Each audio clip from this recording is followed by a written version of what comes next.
Good day, everyone. So, before we start, I just want to ask, have you ever been in a class na maglingkod, maminaw, o trying a best, hindi ita katugon?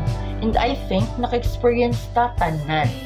So, but there are also classes nga makatalk ka, makashare ka sa ideas, o masolve ang problems. That kind of strategy is what we call active learning. So today, our group will present different active learning strategies that teacher can use to make learning more engaging. So to start, I will first explain the definition of active learning. So what is active learning? So active learning DI means students don't just sit, listen, and copy notes. Instead, they answer the question or solve the problem or share ideas. So next is understanding active learning. So in understanding active learning, the teacher is more like a guide, not only speaker, and also students are responsible for their own learning. Example like group discussion, like problem solving. So there are 5 benefits of active learning. So first is promotes active learning. It means students are not just sitting and listening, they involve in the lesson. So for example, if ang teacher mo asks, what do you think will happen next? And then ang students mo answer. So that's we call active engagement. Not just physically present, but mentally present too. So number 2 is improve socialization skills. So active learning helps students learn how to talk, how to work with others.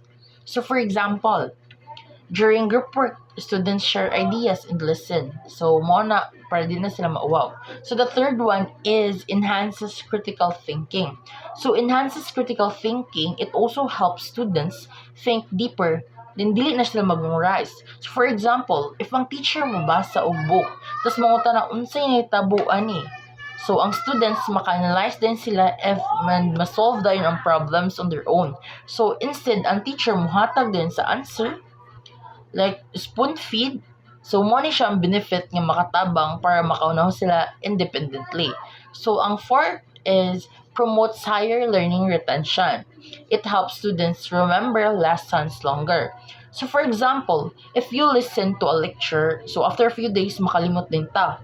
But if mo participate ta sa lecture or sa mga discussion, dili na nato malimtan kay ni participate man ta, diba? Lahi ra man jud ang makadungog ra ta sa kaysa mo appeal. So the last one is active learning. Makes learning more interesting. So active learning makes class fun and less boring. Students feel motivated, relaxed, and more willing to participate. So the first active learning strategy is think, pair, and share. So, think, pair, share is mo niya itong gibuhat pag first semester. Ito lang gipabuhat ni Sir Igot. Ito na ito siyang topic. Ning share na to sa atong small group. Pagkahuman, i-share din na to sa whole class. If mo kay ba mo na siya ang think, pair, share, guys. Di ba? Easy na rin siya. So, actually, ang think, pair, share kay mo na siyang simple classroom activity sa mga students nga maka-think na sila sa on their own o maka-pair with someone or group. Diba? So, ma-share nila lang answers or ilang opinions in front of the class, iguman sa pair. So kani nga strategy ma-help ang students to understand the lesson because everyone gets a chance to think. So, these are the process of think, pair, and share. So, from the word think, so first, if the teacher asks a question, students think quietly. So, mo-process din ng mga brain cells. So, mo ni ang important because it gives ang students nga maka-prepare sila, kaya na sila time. So, ang second is pair. From the word pair, mangita kag ka-pair, a pair. Mangita kag ka-pair, not just pair but group. Then share your idea about the topic. So, mo ni siya nga step nga kamo nga group kay maka-learn mo each other tungod sa iyong gi-share nga ideas. So, the third one is kanang share after the teacher asks some pairs or group to share their answer with the whole class. So, kani siya ma-help or ma-build ang confidence and allow to everyone to hear the different ideas, that there are also advantages and disadvantages. So first, advantages. So easy and quick to do. Then help shy students mag-gain lang confidence. And the last one kay ma-understand yun. And mas interactive pag yun. So ang disadvantages kay some students may not take it seriously, bitaw na yung magara-gara. So in conclusion, so active learning is by doing it help students think, better work with others, and enjoy learning. And that is why active learning strategies are very, very important in classroom. Thank you. Good day everyone, I am Angelina Bautista and today I will be discussing about problem-based learning or PBL. So first, what is problem-based learning? So PBL is a student-centered approach where students learn by solving real-life or open-ended problems. So instead nga puro lecture si teacher, so ang students ang mahimo active sa discussion, mag-solve sa mga problems and collaboration. So while ang teacher kay mag-act siya as a facilitator or siya ra ang tig-guide. So next, let's talk about the principle of PBL. So I will discuss it into general na lang. So in PBL, learning goals are driven, meaning students help decide what they need to learn. So students also do self-directed study and work in a small group with a tutor. So trigger materials like cases, videos, or scenarios are used, and everyone in the group has a role to play. So this help develop teamwork, communications, and show responsibility in learning. So now, how does PBL work? So PBL follows the Maastricht 7-jump process. First, students clarify the problems and identify what they need to know. Then, they brainstorm what they already know, then set learning objectives, do independent study, and after that, they return to the group to discuss and synthesize their findings. So learning is the mix of group discussion and individual study. So in terms of history, PBL was developed in 1960s at McMaster University to address low student motivations and gap between theory and real world practice, so especially in medical education. So later on, di-adapt na siya sa field like education, engineering, business, and even sa basic education or K-12. So now, for the advantage or PBL, so PBL enhance student-centered learning, encourage critical thinking, and promote lifelong learning. So students understand lesson better because they apply to real-life situations. So it is also improved teamwork, communication skills, and self-directed learning. So, however, PBL has also an disadvantage. So, some students find it hard to adjust because they are used to traditional teacher-centered classes. So, for beginners, solving open problems can be challenging and overwhelming. So, PBL is also time-consumable.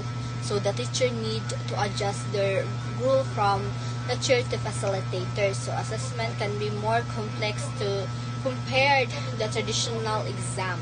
So PBL is also connected to constructivism. So this means nga students actively construct their own knowledge through discussion, reflections, and research. So learning is not just a memorizing fact, but understanding and connecting ideas to real life practice.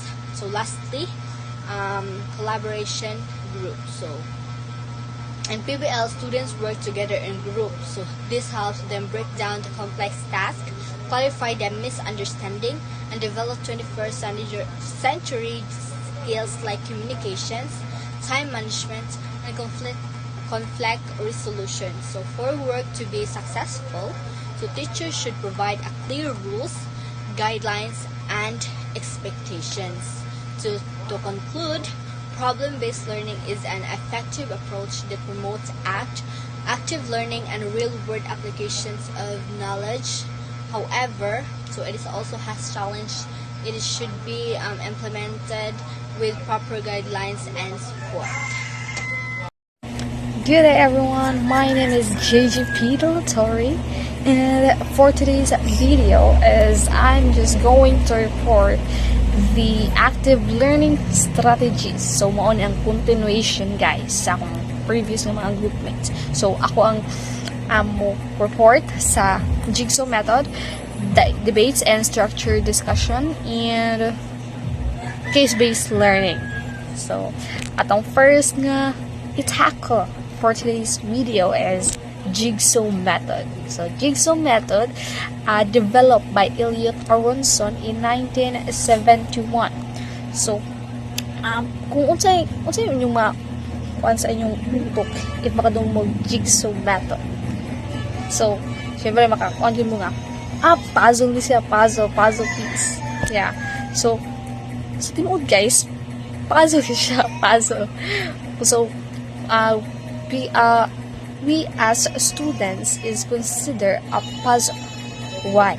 Because Jigsaw method requires small groups, and each students become one part of a topic. So that means that kitang tanan dili na to mahim ang butang nga sakto o kumpleto kung dili ta magtinabangay ninyo. So it really needs cooperation of each group. So what's the purpose ani? Purpose ani is to promote cooperation, help students take responsibility for their learning, and reduce competition in the classroom.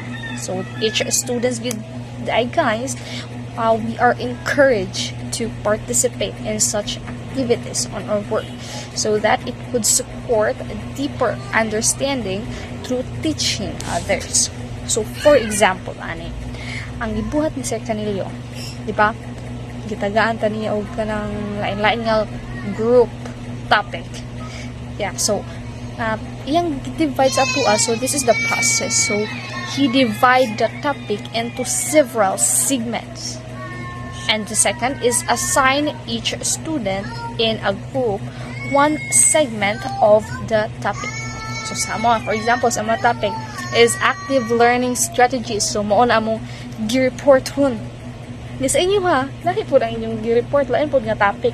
So mao man na ang gi-assign ni sir. So that's how we call Jigsaw method.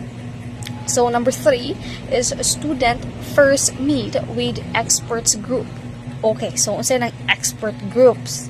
Ang kaning experts group is it's considered as ako expert ko ani sa akong report kay mao man ako man ning gistudyhan, ako man ning gitun-an so that maka-report ko ninyo, maka-express, report ko sa inyo og atarong og clear na inyong masabtan. So ako sang gi-share sa inyo ang akong nasabtan sa about ani nga report. So that's how we called expert groups. So kami expert ni ani sa among topic which is active learning strategies, and expert pud mo sa inyong topic na inyong na-assignan. So kuan siya ba? Reverse ba? Kanang boss gani. So kamo expert mo sa inyong group, kami expert pud. So we're just sharing our learnings from each other. So that's how it works. And next is another process. Okay, I think mauro tong process 3. Okay, 3. So these are the advantages. So ato nang pang istoryahan ang advantages. So advantages encourage active learning and accountability by giving each student a specific role. So mo ning gibuhat ni Sir Canillo sa ato ka.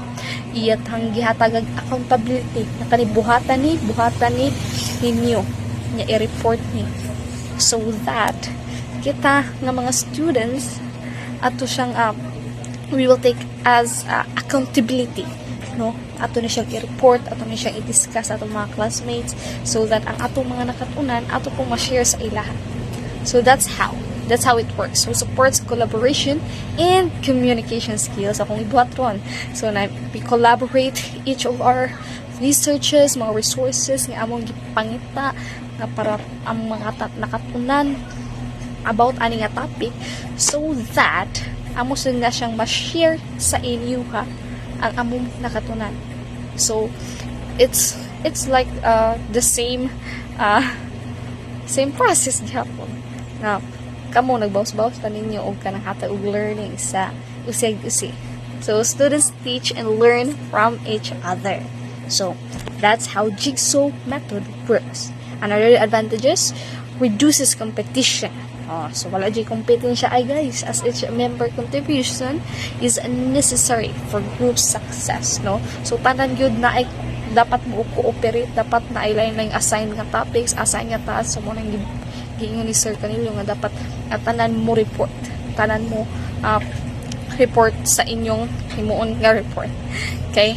Pinaagi ana, the group should have their own contribution pod sa among gipang report or sa inyong mga gipang report.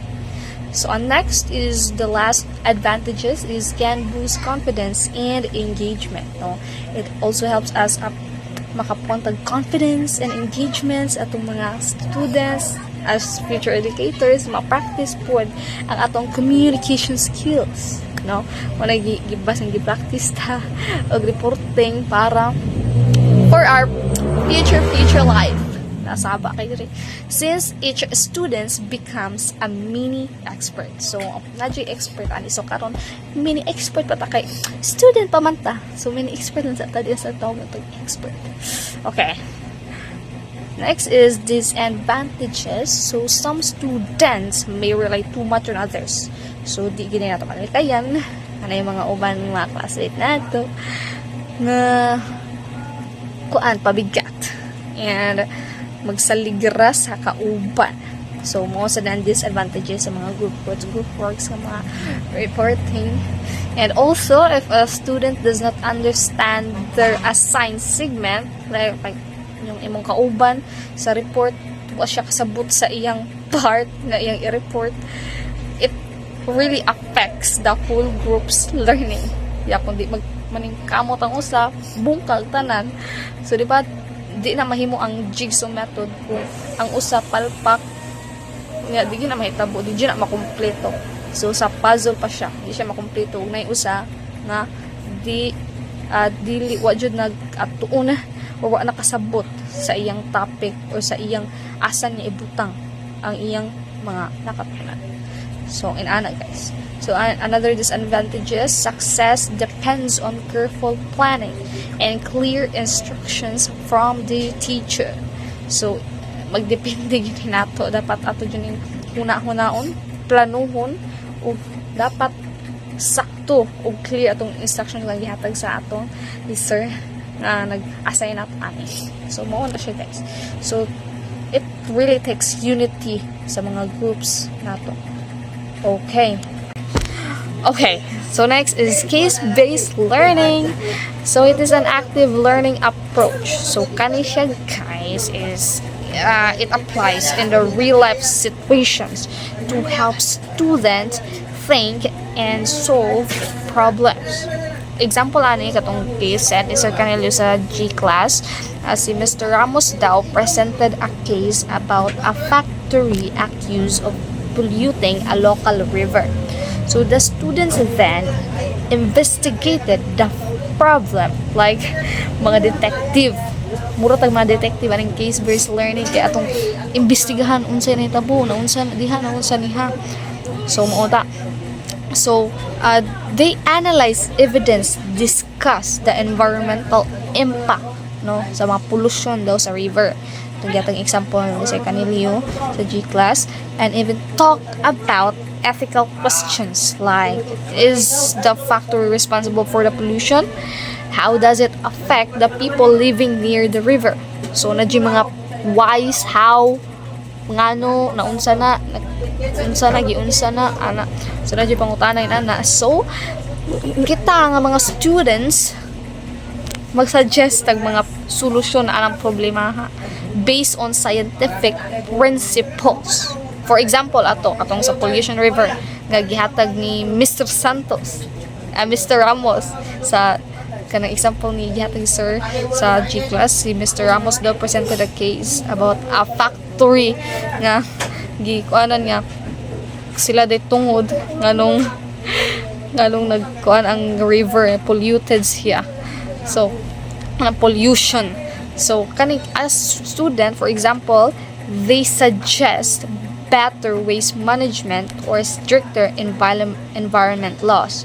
So this method helps students critical thinking, problem solving skills, and also teach them that science is not just in textbooks. It also happens in real life. So kani guys is pangitaan gyud nato ni siya ebidensya unsa man ni og unsay mga solusyon mura dito mga detective ani kung unsa atong baton like atong istorya diha. So mo mga process guys. So ako lang ni kuan gamay. So by the end each student has contributed knowledge and the whole group understands the full topic. Okay, so maon na siya guys. Para gud karon amo mag-iimbestigahan ang kaning active learning strategies kung unsa gi kasulbaran para ang mga kabatan-unan ma-engage o makat-on sa nindot nga pamaagi sa pagtudlo. So maon na siya guys. So process under instructor guidance, students develop strategies or solutions to address the situation presented. The instructor acts as a facilitator. So, Mr. Canelio, he just acts as a facilitator. Wa siya nagpa-spoon-feed nato, wa siya nagpa-spoon-feed nato mga lessons. He just guides us kung unsaon nato. Wa ta nagsalig. Wa ta niya nagsalig, wa ta niya gipa spoon-fed sa mga kuan because iya yung gipa-active ang atong learning strategies, no, atong critical thinking, no, instead of magsigil na siya og lecture. So it's a good strategy yun. So dapat we should learn from that. Next, benefits, mga benepisyo. Students tend to be more engaged and compared to traditional lectures. So engage yun ta guys, nagitay interested ta ani kaya of course ma-develop ang atong critical thinking. And of course it promotes deeper understanding of course material and how knowledge applies in practice. The group discussions and real world scenarios helps strengthen critical thinkings and expose students to different perspectives. So ato yung mga pangutok ani kay maliso gyud og taga-antag kanang ato yung kanang ma-challenge yun ang atong pangutok pag unsaon tani unsa pagtulbad unsaon ni pagkuan ana. So it really helps guys about aning nga strategies nga case-based learning. Okay, so find or create. So there are the recommendations for implementing. So na mga recommendation dire. Find or create case studies relevant to course goals. Many are available through open access databases. So magkuan mo mga studies ng mga case paghimo ra available through open access database. So I know AC raman ron nato ang magkuan og mga case studies guys kay naay mga naay Google, naay gulo-gulo, naay AI, naay mga Google Scholar ano na. So it's really easy lang yun karon compared to the mga kuan last year mga 90s mga nana kay grabe ito kay libro gamiton sa magkuan final grade studies. Okay, next, encourage collaboration by grouping students to brainstorm and analyze cases together. So, i-group yun ang mga group, mga kwato, i-brainstorm atong mga pangutok, no? Diha, ma-test yun ang atong mga perspective, mga different nga huna. So, naada example dire of CBL in different fields, haba kay dire. So, first one is business, analyzing a law, working together through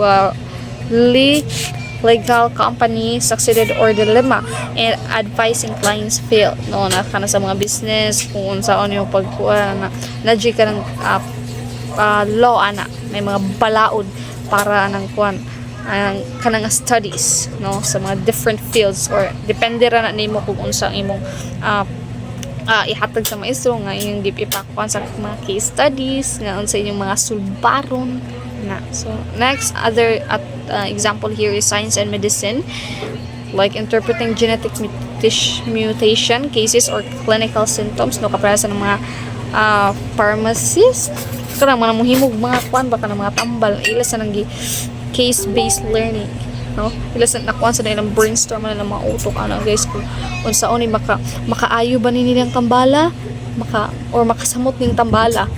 So ila jud nang work on ug maayo they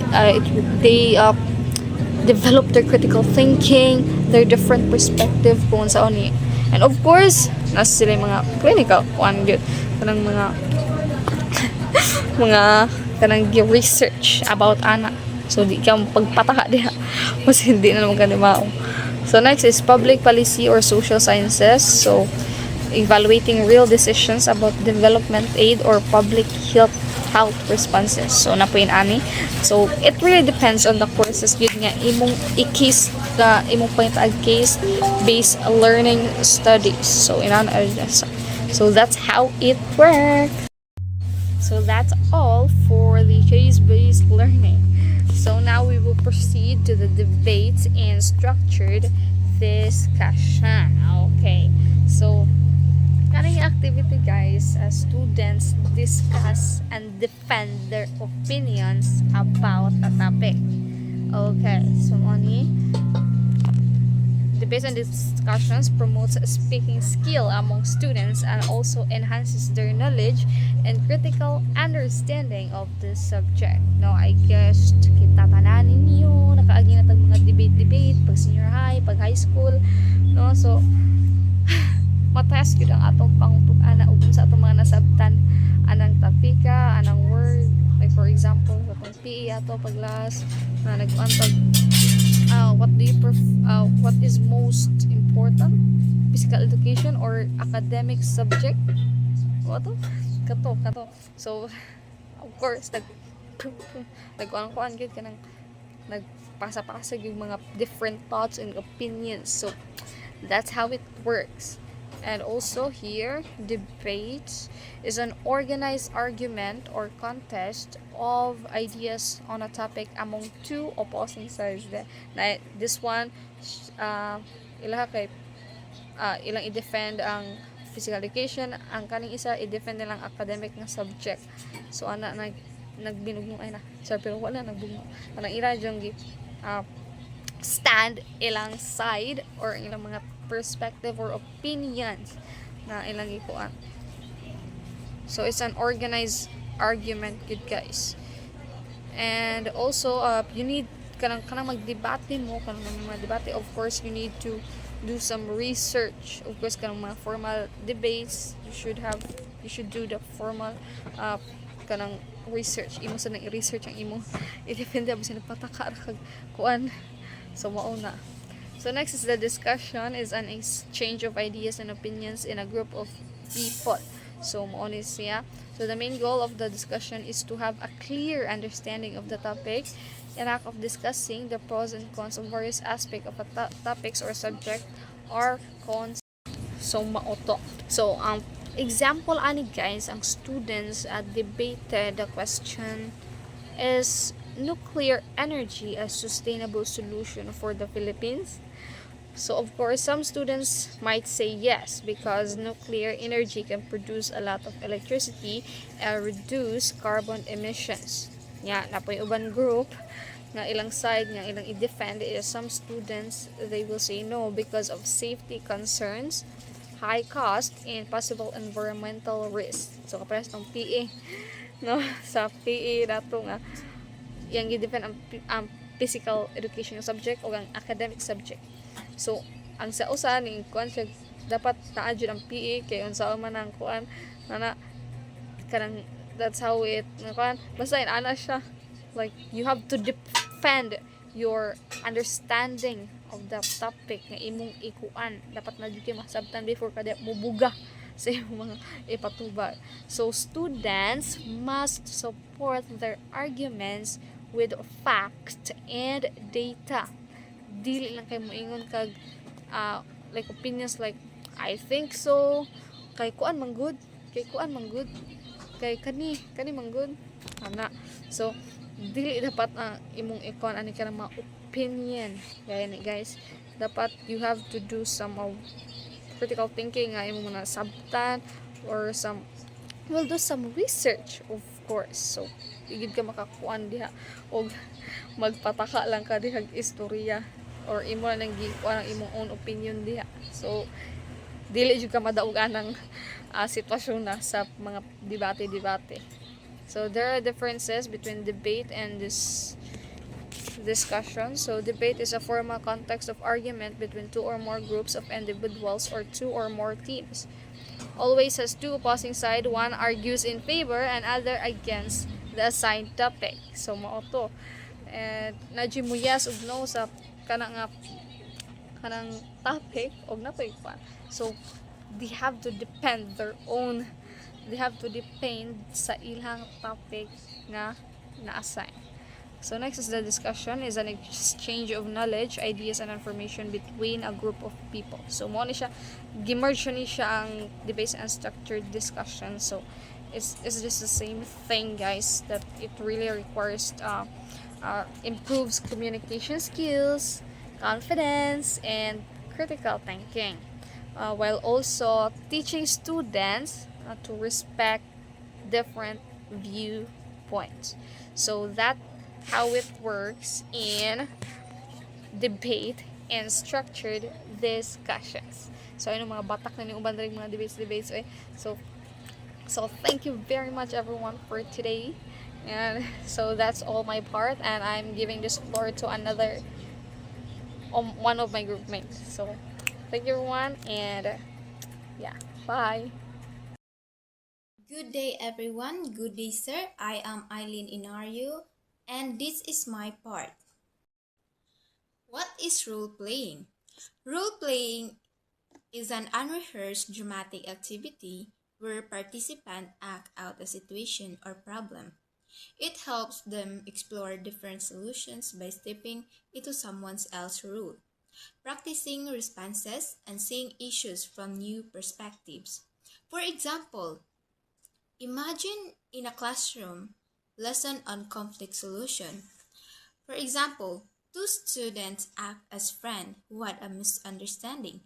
One plays the role of the upset friend, the other plays the role of the apologizing friend. They act out how they might talk to each other to solve the problem. So, through this rule, students learn empathy, communication skills, and problem solving in a safe and creative way. So next is simulation. Simulation is a learning activity where participants practice skills or solve problems by imitating real-life situations. Unlike role-playing, simulation is usually more structured and realistic, often using models, scenarios, or controlled environments to mirror actual experiences. So for example, ang usa ka nursing class. So ang student ni practice siya by responding using mannequin. So ang mannequin siya mo'y silbi tao, nag-symbolize sa tao nga na ay heart attack. Unya ang student siya kato nga mannequin moto iyang gipraktisan sa iyang natun-an nga skills. So this way, they gain hands-on experience without the risk of a real-life situation. These strategies categorize under creative dramatics along with the dramatic play and mock trial. It can be graded by using a simple rubric and is graded on 1 to 4 scale, where 4 is the top score and 1 is the lowest, and assessed by these following criteria. So kung very nice jud inyong performance, makakuha jud mo og high score. depende sa inyong teacher o depende po na sa mga judges. So first kay accuracy and believability of rule.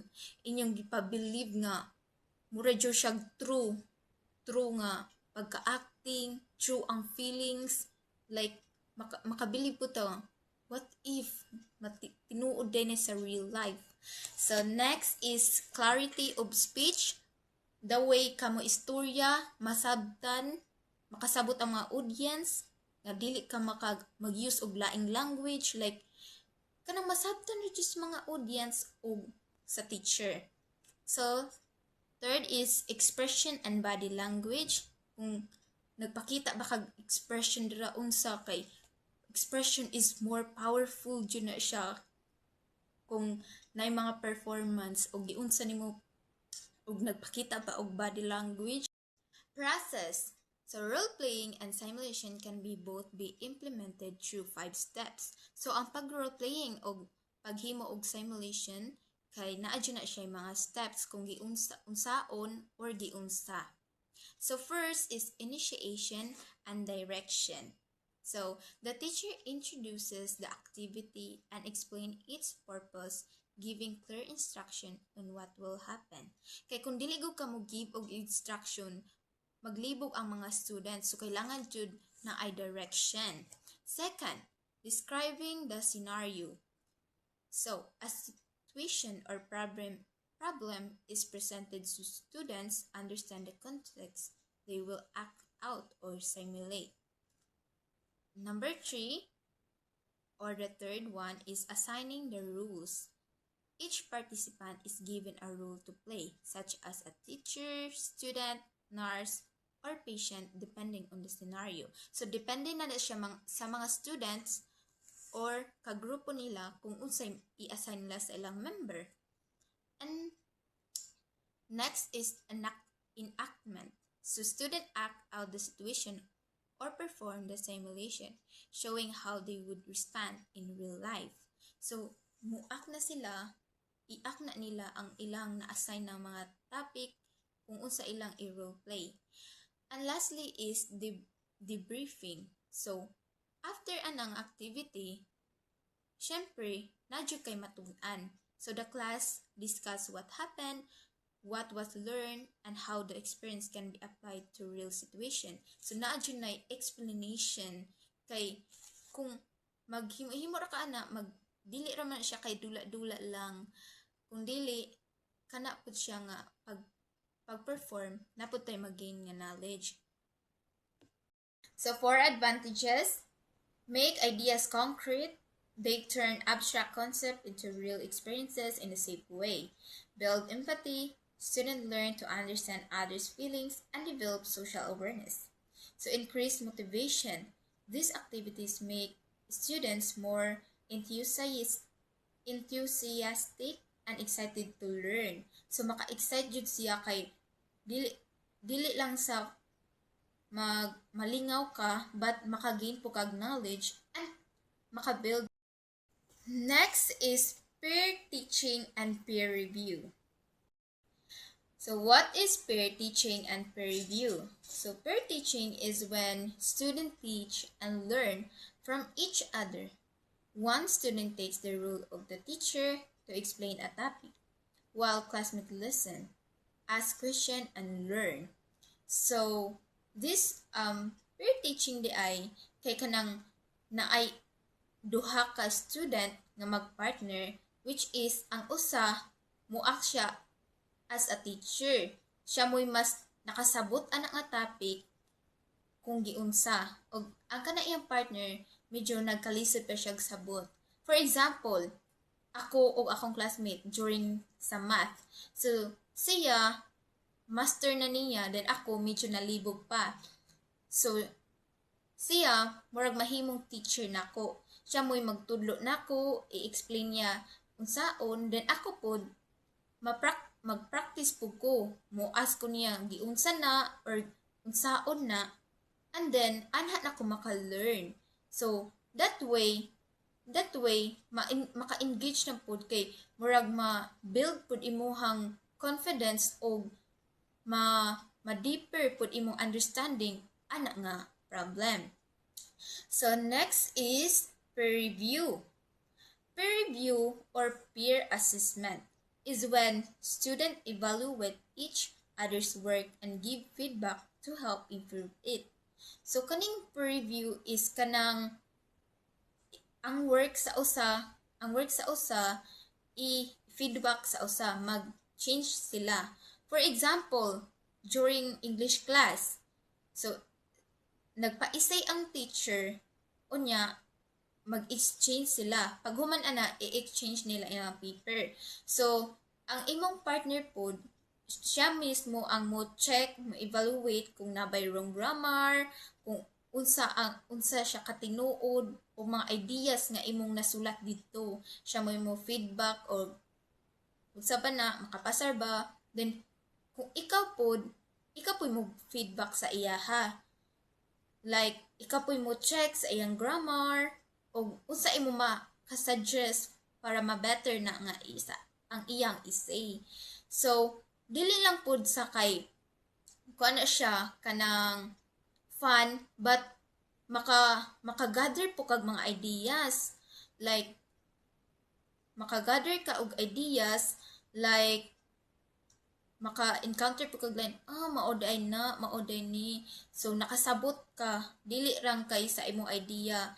And what are the purpose of peer teaching? So unsa man ang purpose nganong naa ni siya? It's because to promote engagement and deepen understanding by having explained context to their peer. Para po dili kaayo mingaw ang klase, dili dukaon ang mga students sa paminaw sa discussion sa teacher. So kani nga activity dili lang pud sa pagwa sa duka, kundi ma-motivate pud ang mga student nga muminaw, mo answer ug mosulod ana nga subject. What is the purpose of peer review? So, the purpose of peer review is to help students develop critical thinking, assessment skills, and self-reflection as they learn not just to give feedback, but to evaluate quality according to criteria or rubrics provided by instructors.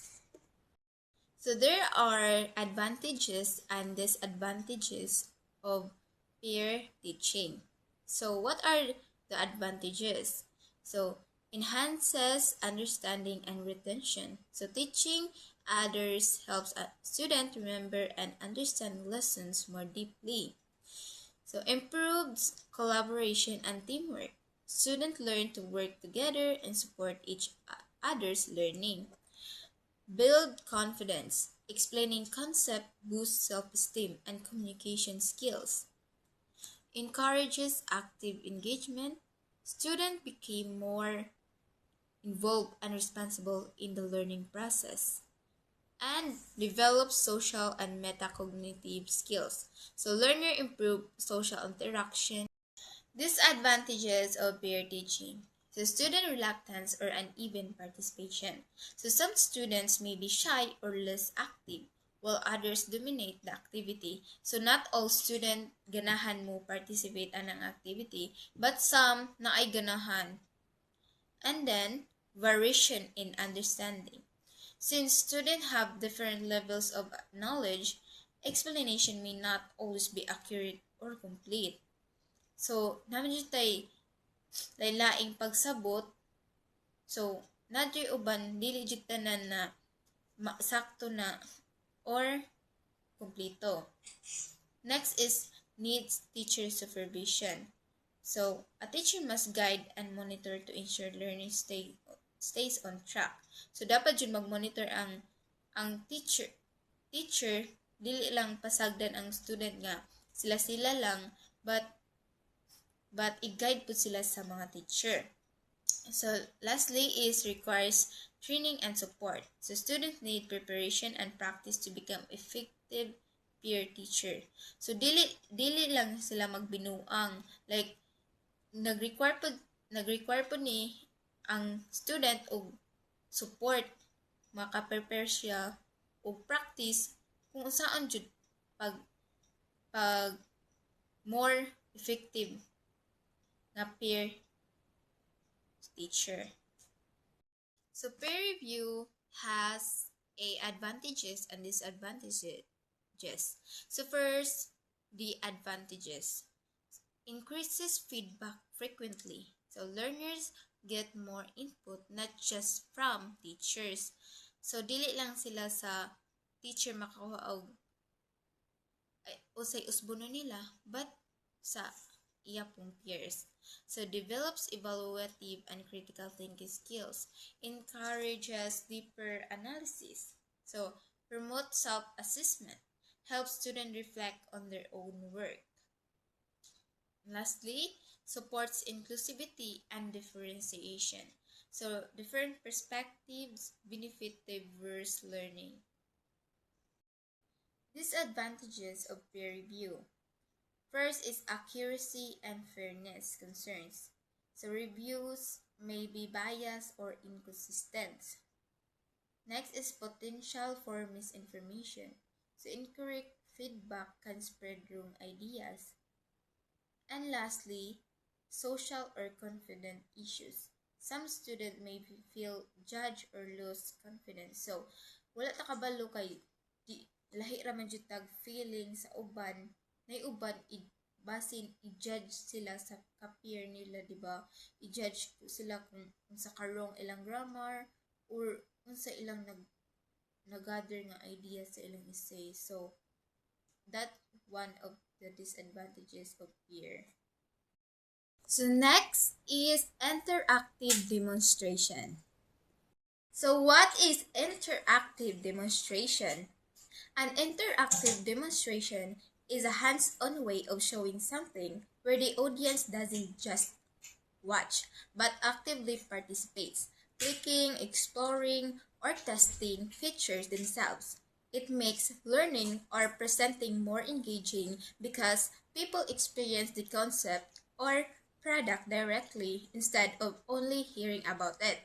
So, sa gamay nga explanation, sa traditional demo is ang mga student mo listen ra sa lang teacher, mutan-aw ra giunsa na pagbuhat, but sa interactive demonstration is sila mismo ang mubuhat para makabalo sila ug maka-learn sila og knowledge ana nga butang.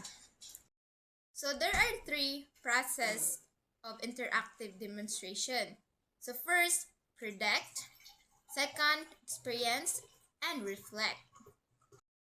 First is predict. Before the demonstration begins, students make prediction about the outcome, either individually or with a partner. So when we say predict is mahibaw-an na nila kung unsay mahimong resulta, either mag-inusara sila or with a group. Second is experience. So students carry out or observe the demonstration. This could be an experiment, a data activity, a simulation, or a survey. So sa experience, dira na sila magbuhat sa kanang butang. Sa kanang activity, ila nang ibuhat, kanang mag-observe sila unsay mahimo anang activity. So the last one is reflect. So diri na nga part nga mo i-compare na sa mga student ang ilang mga prediction ug ang resulta. Ug sa actual nga resulta ug kung sakto ba ilang prediction nga munay ma-result or nay kulang. So student compare their prediction with the actual outcome. Think about why their beliefs were confirmed or not, and often write about or discuss what they learned. So ilan na i-discuss diri unsa ilang nakatunan ana nga activity o ma-confirm pod nga either ilang nahibaw-an mao or dili. The key purpose of interactive demonstration is to improve conceptual understanding by confronting students' pre-existing ideas and then helping them adjust their thinking through direct experience, followed by reflection. So instead of simply telling students the correct answers, interactive demonstration gives students a chance to engage, test, and revise their beliefs, which supports deeper learning when the instructor later explains the formal concept. So, in simple explanation, Interactive demonstration kay naghatag sa student og chance nga maka-experience ana nga butang ug sila mismo ang magkapangita og solution sa problem. Dili lang kay isulti sa instructor nga mauna ang answer o how giunsa paghimo ng activity, kundili ang student mismo ang maka-experience. So what makes it interactive? Ngano makaingon man ta nga interactive ang kana nga activity? So first is predict and discuss expectations before observing outcomes. So dire kay na siya sense of pagtinabangay. And then work in pairs of small groups during the experience phase to conduct the demonstration or analyze data. So maka dili ra ikaw mag-inusara kung dili pwede ka maka-work sa by partner or pwede ka maki-group. So dira nga experiences kay maka tinabangay mo mag-iusa inyong mga ideas and kung unsaon ninyo ang kanang activity ug unsa ang mahimong outcomes. And then next is reflect with peers or in writing after the demonstration. So mupong interactive ni siya is kanang maka-reflect siya with peers kaning ay makaingon ka ay inanaong ready ay wow sakto ako ang mga prediction, sakto ako mga feelings nga inanaon. So there are disadvantages and advantages of interactive demonstration. First is advantages.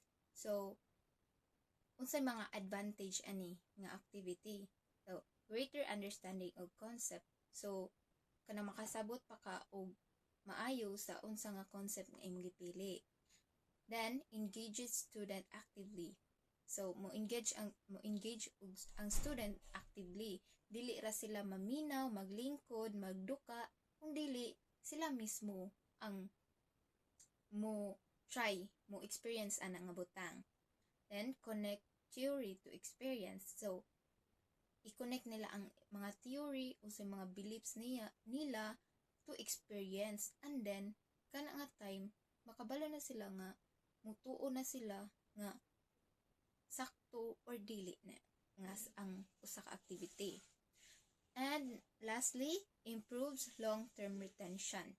So maka-improve po siya og mga skills nga naimong nakuhaan na og mga ideas o mga learnings nimo nga nakuha ng activity.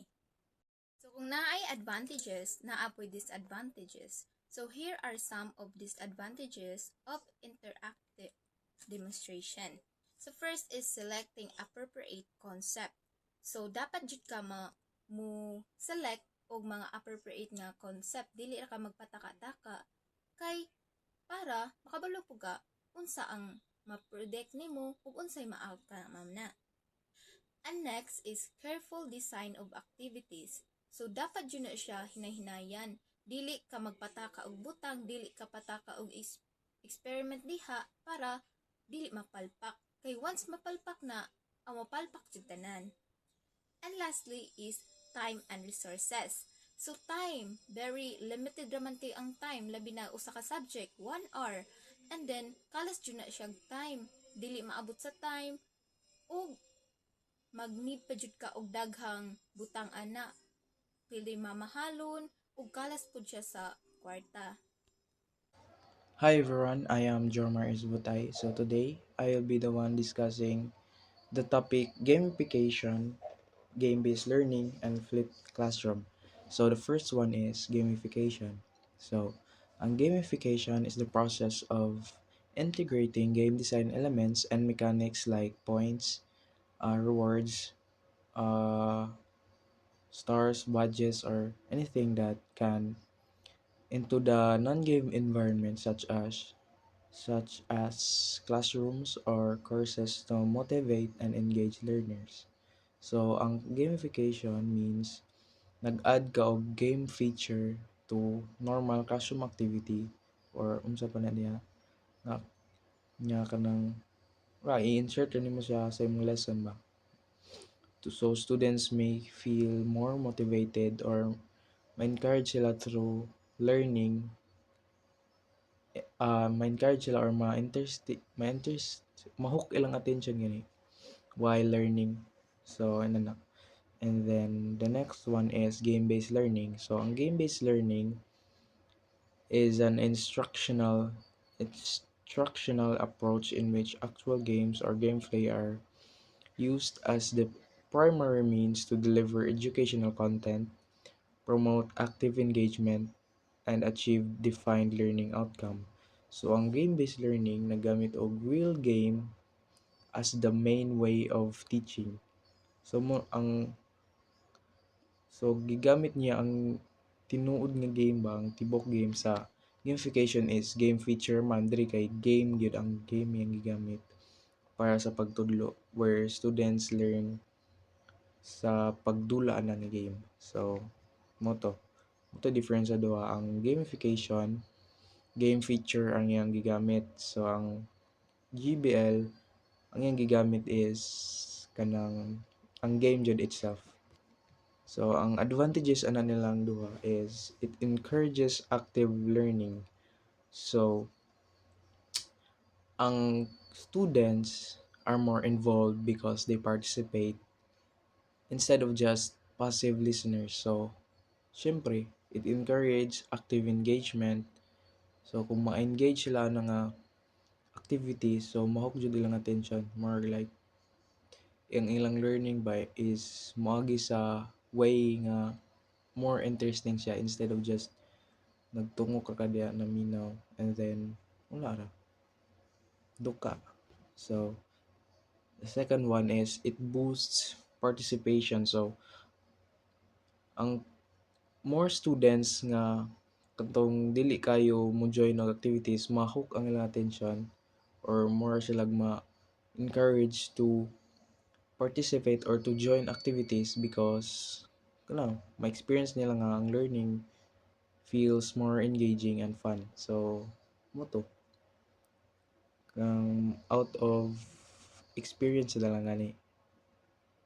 So support sustained effort. So students stay focused and continue working because they are motivated. So mo to kung gingon nga motivated sila makuha ang kana nga pananglitan kanang imong motivated sila maka-learn sa imong lesson para makuha ang katong imong gibutang nga certain game feature sa imong way of teaching. Pananglitan if maka-perfect sila kay mohatag ka og 10 points. So syempre maningkamot jud ka nga maka-perfect para makuha to nimo imong goal. Pero ang main goal jud ana nga way of teaching is the learning.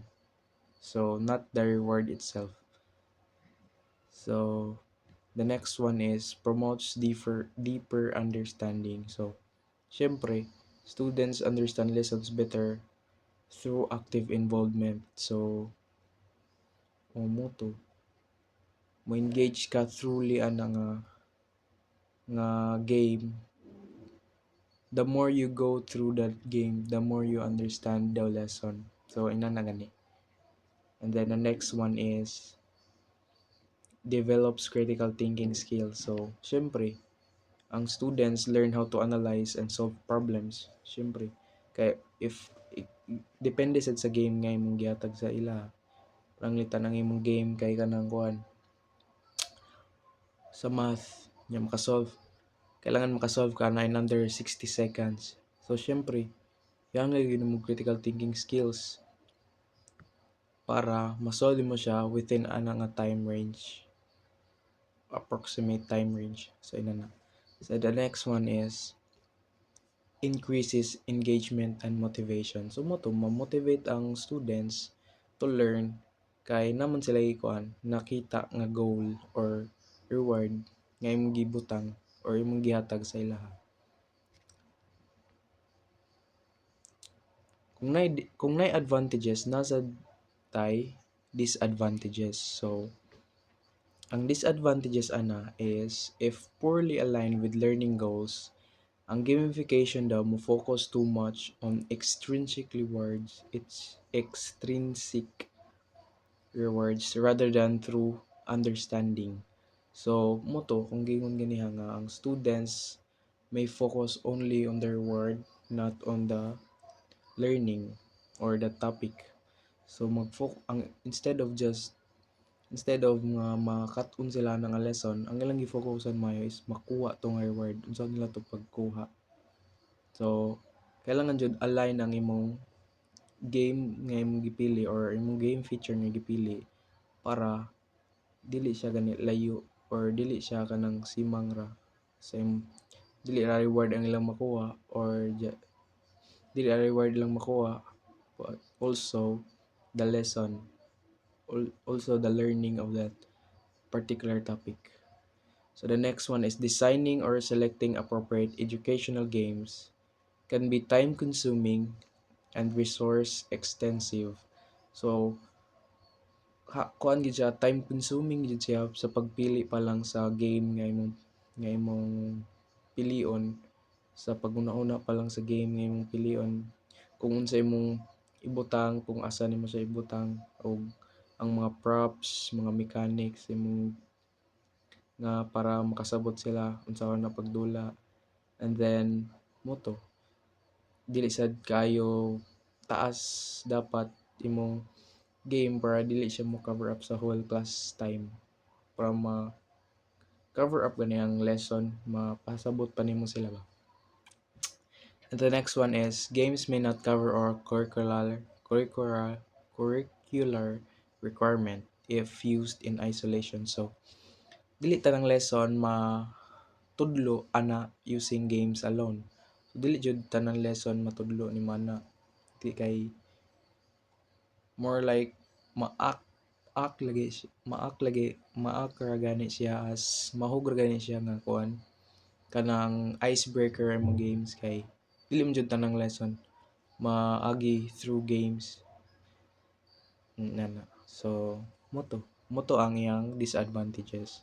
So giunsa di how they relate to instruction.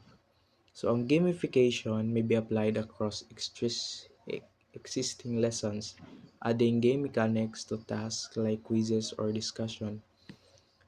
So ang gamification daw kay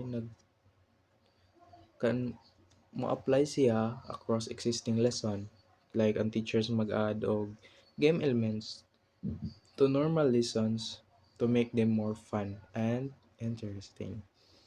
So mo to. Kaya ang game-based learning involves using actual games tied to learning objectives. So mo to. Ang game-based learning naggamit siya og usa jud ka game para ma-teach ang lesson. So mo to'y kalayan sa duha. Ang gamification kay nag-add ra siya og game element or feature sa usa ka lesson, or gigamit niya to nga feature para ma-taught ang usa ka lesson. And then ang game-based learning kay nagamit siya og the one whole game itself para ma-teach to nga lesson. So mo to. And the last one is flipped classroom. So ang flipped classroom is a teaching approach in which students first learn new content outside the classroom. So usually through videos or readings, and then use class time for active learning such as discussion, problem solving, and collaborative activities with the learner's guidance. So students study the lesson at home first. Self-study sa sila first. And then they use the class time to practice and understand it better.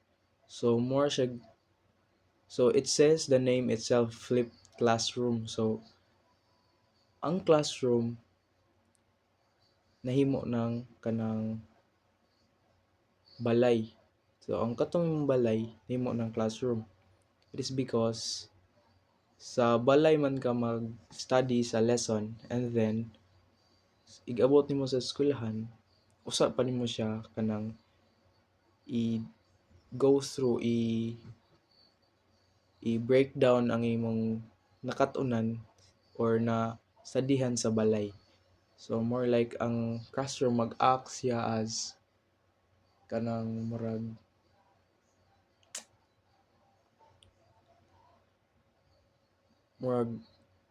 after feedback na lang ba, or kanang i-guide na lang ka kung asa ka wala kasabot ana nga lesson. So mo to ang flipped classroom. So ang tinod nga process ana kay mao ni ang pre-class study.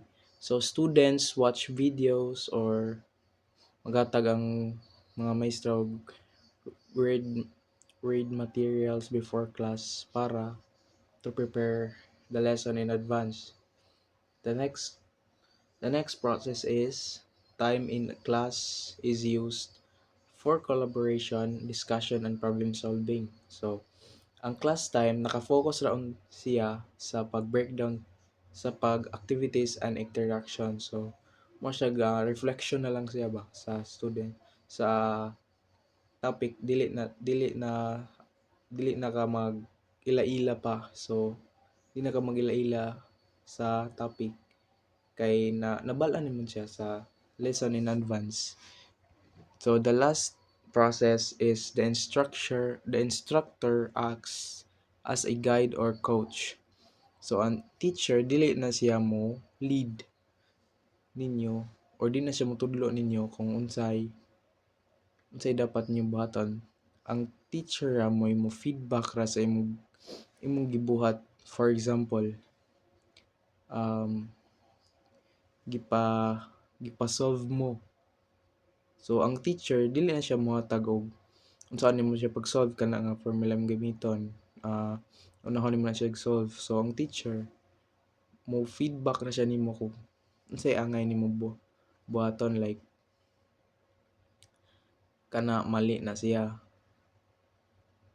I'm basta mo to. It acts like dili siya mo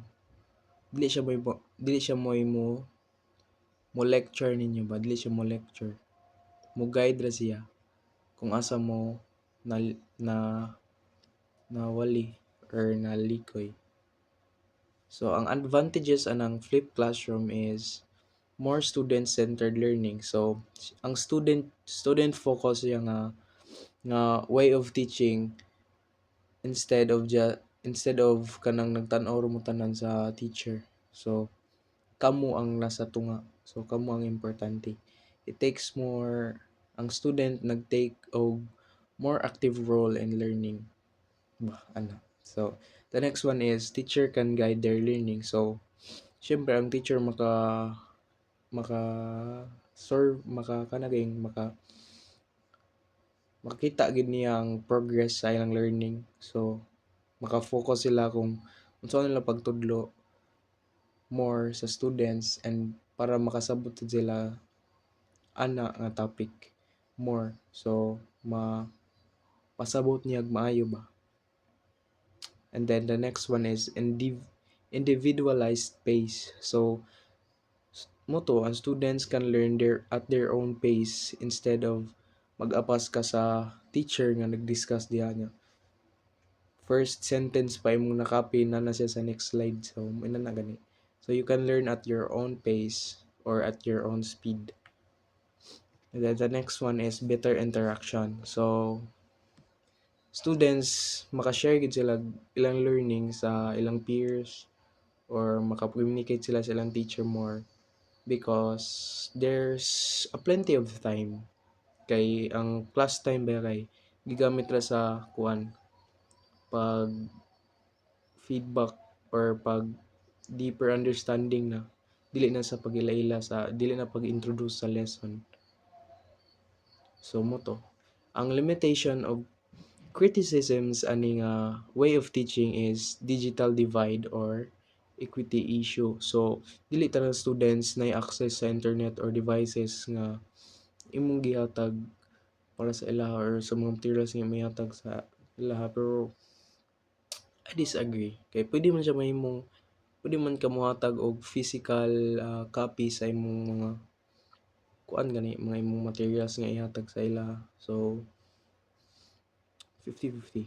So and the next one is student motivation and responsibility. So students must prepare before class or they may struggle kay siyempre dili ra baya ka ng ang subject nga naa sa ila. So there are more subject. What if they tanan kay day naginana so daghan kay siya tun-anan. So yeah, mo to maglisod siya nay student nga maglisod or tinapulan I think. So nana. So the next one is technology or and quality issues. So naiuban nga kanang ma-corrupt gani ang video inig send or like maputol kay dili pa naay barrier sa pagkuan through online. So or poor ang audio output sa ilang video na can affect learning. So murag malahi ang kuan ba ang way of maka-apekto sa ilang learning kay naay barriers ba. And the next one is limited research and long-term impact. So gamay ra ang evidence about ani nga teaching way of teaching kay lisod man siya i-perform and time consuming sad siya. And also mas maglisod ang ubang students. It is because kanang ang tanan gani ni mga time kay naka-focus ra jud sa pagkuan na nga lesson instead of kanang sa uban ba nga way of teaching is sa eskwelahan na jud tanan, di ba? Yabot yun bali matug na lang ka. So yeah. And gamay ras ang evidence nga learn term effective siya in the long term na gani. So mo to ang tulo. Gamification, game-based learning, and flipped classroom. Thank you, and I will give the floor to the next reporter. Good day, everyone. My name is Janet Kritan from Bitalad 1G1. So let's talk about learning situation. So what is learning situation? Learning situation is a pedagogical methodologies that allow students to rotate through different physical and virtual spaces, participating in tailored activities designed to explore a lesson from multiple perspectives. For example, Sir Canelio asks students to group and solve a problem. So students discuss and share their thoughts, their knowledge about the problem. So this activity is a learning situation because students learn through interaction with other students and collaboration. So there are two types of learning situation. We have open circuit situation. Students encounter both mandatory and optional situation. For example, a teacher is lecturing. So, but students only listen and do not ask a question or participate. So naminaw ra sila ba? Wala tayo sinabi. Kay optional situation na ba siya? So we have closed circuit situation. So closed circuit situation is two-way. The teacher asks the students a question, but also the students responds and share their thoughts about the lecture, diba? So inana siya. We have process. So first we have plan situation. Teacher sets up 3 to 6 areas, each activity designed to participate or explore the lesson's topic. For example, this is the plan. So for ang gikuan jud ani is plan ahead of time, organic and prepared in advance by the teacher. So for us students to learn effectively. So ang student, ang teacher giplan ni niya ahead of time para as a student ma-prepared sad ta and ma-learn sad ta effectively, di ba? Second, we have explain instructions. Wow, di ba?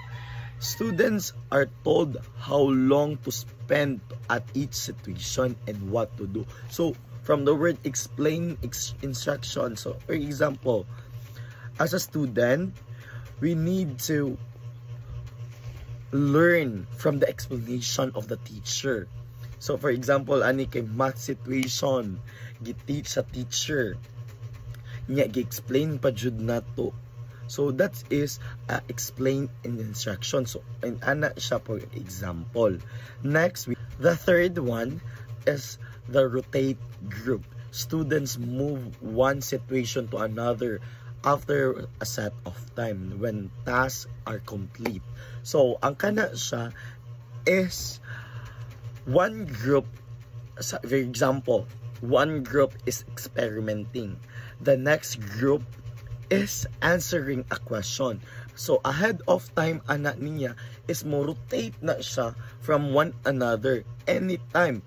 For example, nahuman ko, the other student is nahuman sad, mo rotate ako sa kanang experimenting siya na sa ask o question, mo rotate me. So mo na siya ang rotate groups, di ba? Fourth, we have teacher support. So while students rotate, teacher circulates, offering help and feedback leads to one situation directly. So ang kana siya is, for example, is nag-report ko, then Sir Canilio reacts sa ako ang reporting, siya ang mo explain further para as ang naminaw nga students understand the lesson better. Next, we have the advantage. So first is we call differentiated instruction. Next, we have the active engagement, di ba? If inana ang situation, atong mga process sa learning situation, ma-active dyan ang mga students and ma-engage pa dyan. So next, we have collaboration and communication, di ba? Dara na lang yun makuha ang nag-collab ang student and mo-communicate ang mga tumang hilumon, ma-communicate dyan nila, maka-share their thoughts dyan sila. Autonomy and confident. So, makakain sila confident para maka-share sa ilang situation. And lastly, we have targeted feedback. So, nadyo mat-feedback ang students and also the teacher nga inaana pag-learn. Next, we have the disadvantages. Time consuming to prepare. Yes, it's very time consuming dyan siya, but as a teacher, we have the patience and we have the courage to share their thoughts, the knowledge para ma-learn ang student, diba? Classroom management need. Yes, nadyo na ang classroom management need. Space requirement. Yes, na ang uban group works biya kanang para learning situation nato mga kuan dagko biya na form circle, big circle, like unsaon nato pag gain sa kanaganing sa space, need yun na siya dako nga space sa kanang para ma-engage po ang students. Next, we have the student support need. Yes, dara jud, diba? Lastly, we have interactive quiz and polling. So what is interactive quiz and polling? Are teaching strategies that use real-time questions. Quizzes are tools to actively engage students during and after instructions. They allow learners to respond immediately, often through digital tools, and able teach to check, understand, gather feedback, and adjust instructions accordingly. For example, so interactive quizzes start short tests. So students answer a question during the lesson. So I am the teacher. Ni ask ko og question. So dara makuha ang interactive quiz. So I ask the question, students answer directly. So ang uban pod ana is using phone or raising their hands like miser inana siya. So sa polling is example ana is teacher ask a question, then the students raise their hand or answer yes or no question, diba? Next, we have purpose. This strategy aims to promote active participation, provide immediate feedback, and promote students engaged during lesson rather than relying solely on passive learning. So, kana siya.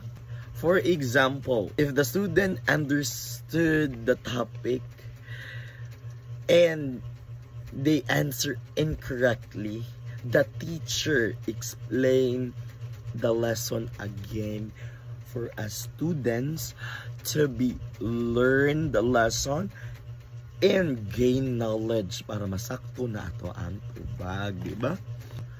Process.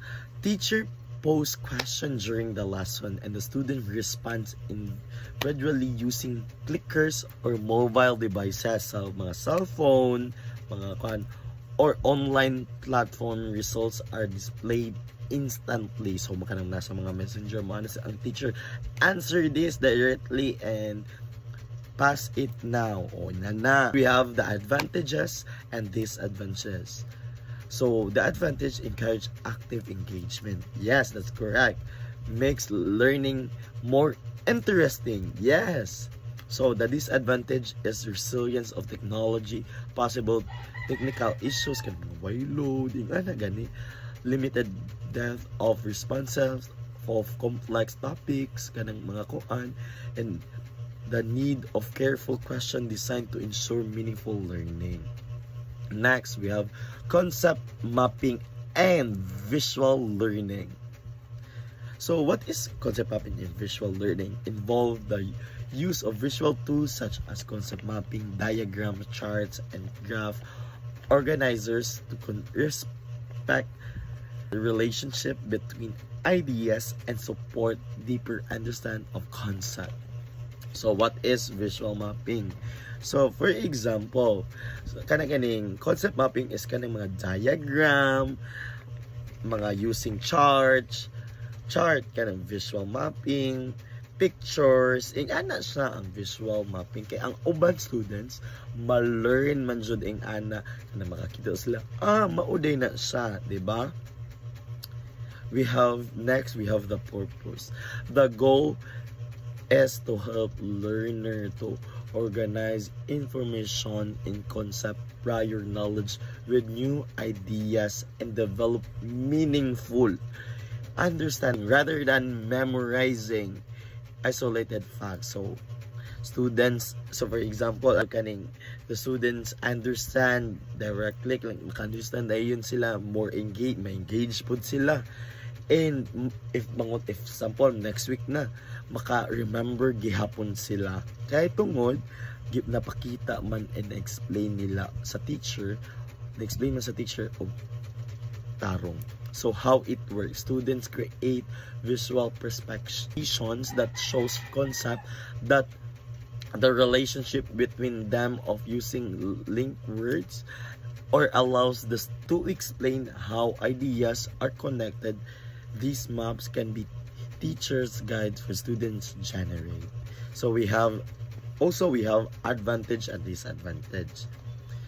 Concept mapping supports critical thinking, improves comprehension, retention, helps visual learner, and encourage active consuming of knowledge. So Nga na rajud for dali rajud siya sabtan, guys.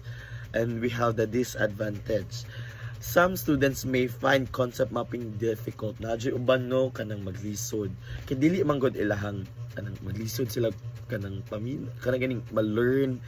But as a teacher, need na to explain og tarong para makasabot ang students. And that's all for today's discussion. And thank you.